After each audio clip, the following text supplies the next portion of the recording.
मक्का के सरदारों में से एक सरदार उमैया बिन खल्फ अपने वक्त का एक बड़ा काफिर और इस्लाम का दुश्मन था।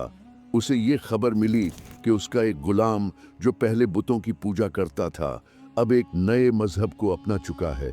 उसने फौरन उस गुलाम को बुलाकर पूछा, मैंने सुना है कि तुमने कोई और माबूद बना लिया है, सच सच बताओ तुम किसकी इबादत करते हो? गुलाम ने बेधड़क जवाब दिया, मैं मोहम्मद सल्लल्लाहु अलैहि वसल्लम के रब की इबादत करता हूँ। ये सुनकर उमैया गुस्से से पागल हो गया और चिल्लाकर बोला, मोहम्मद के रब की इबादत का मतलब है कि तुम हमारे पाक बुतों के दुश्मन बन गए हो। अगर तुमने अपना रास्ता नहीं बदला तो मैं तुम्हें ऐसी सजा दूंगा जो तुम्हें जिंदगी भर याद रहेगी। लेकिन वो सच्चा गुलाम जो अब हजरत बिलाल रज़ियल्लाहु ताला अन्हु थे, अपने ईमान पर अटल रहे। उन्होंने कहा, तुम मेरे जिस्म पर जितना जोर लगाना चाहो लगा लो, लेकिन मेरा दिल और मेरी जान अब अल्लाह और उसके रसूल सल्लल्लाहु अलैहि वसल्लम के साथ है। तुम्हारे बनाए हुए बुतों को पूजना अब मेरे लिए नामुमकिन है। उमैया ने उनकी बात सुनकर उन्हें सख्त सजा देने का फैसला किया। उसने तपती धूप में गर्म रेत पर हजरत बिलाल को लिटा दिया और उनकी छाती पर भारी पत्थर रख दिया ताकि वो हिल भी न सके।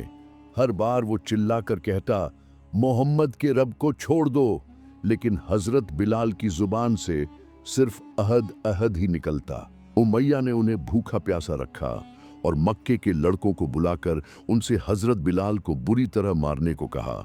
उन्हें लोहे की चादरें पहनाकर तपती धूप में खड़ा किया गया, मगर हर तकलीफ और जुल्म के बावजूद हजरत बिलाल के ईमान में कोई फर्क नहीं आया। एक दिन हजरत अबू बकर सिद्दीक रदी अल्लाहु ताला अन्हु उधर से गुजरे।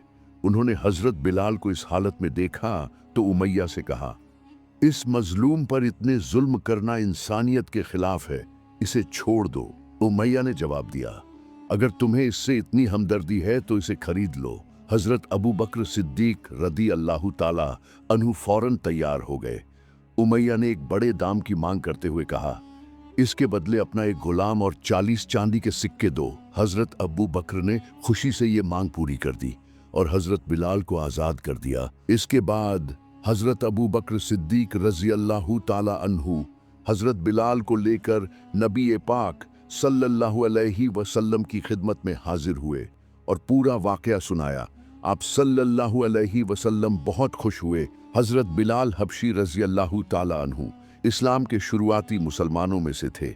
उन्होंने हर लड़ाई जैसे बद्र और तबूक में हिस्सा लिया, लेकिन उनकी सबसे बड़ी खिदमत ये थी कि वो इस्लाम के सबसे पहले मुअज्जिन यानी अजान देने वाले बने।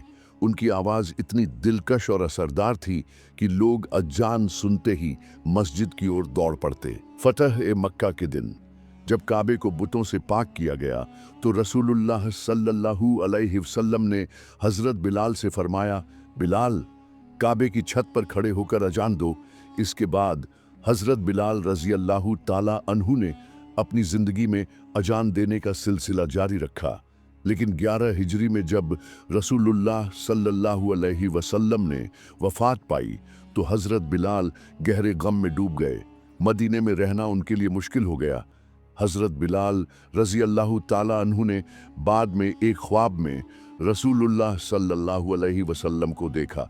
आप सल्लल्लाहु अलैहि वसल्लम ने उनसे फरमाया, बिलाल क्या अब वक्त नहीं आया कि तुम हमारी जियारत के लिए आओ?